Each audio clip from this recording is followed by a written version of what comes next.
Usanya anak kahigayon. Si Boroloy nga ignorante in taon. Nagpuyo sa bukid, wala ka lugsong. At lugsong naman lugsong. Ang syudad niya, mo di panahon nga nakalugsong na siya. Pag-abot niya dito syudad, nakita siya mga kahandos nga doon ay babae, nag-inom og cook. Samta nag-inom og cook ang babae, ay patol nga, Boroloy, mao kini ang nahitabo.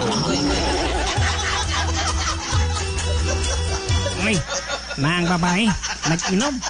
Saan man nag-inom nga? Kuan makay, ito man ang inom. Apan, malipayon mo ba nag-inom? Malipahiyom ba? Ay, di mas akong kilid murder po ko. Day, palihog ko nga marka itik, day. Palihog ko kabli, day, ha? Ay mo palit ko ng marka itik, day. Karon dito na lang sa babae. Ang marka itik, kung imnon, ako sama nang di man masabot ang lami. Asgad. Pait-pait. Aslom.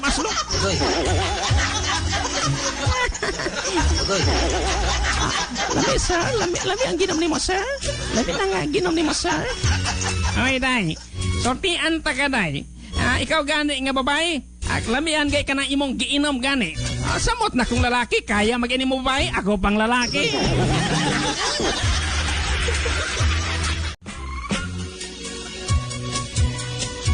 Hello, tabarnak na. Ay, sabado apa mo na. Sana mapuituyo ni mong nga mayari magagsayo. Ya, kolok kay doon lagi ko ituyo ni mo, lo. Usa ba puituyo ni mo, abong?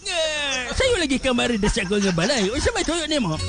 Ya, kolok kay muhulam ko ni mo og 10,000 pesos. Ay, kada ko ba na 10,000 pesos? Usa ba na 10,000 pesos?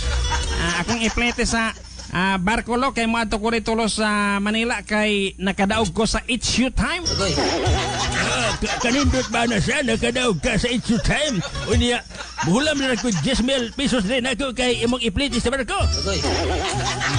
Dili lang kay plate na 10,000, lo. Dala po ng allowance na ako dito, lo, ba? Kay makuha ng kwarta. O sama kay plate na pauli. Ayun na ba? Kaya nagkadaog ka sa HU time. Apo, sama yung mga nadagan dito ka, hula madyo ka o 10,000 pesos. Ay, kung ragod, lo. Gamay ragod, lo. T-shirts ragod, lo. T-shirts.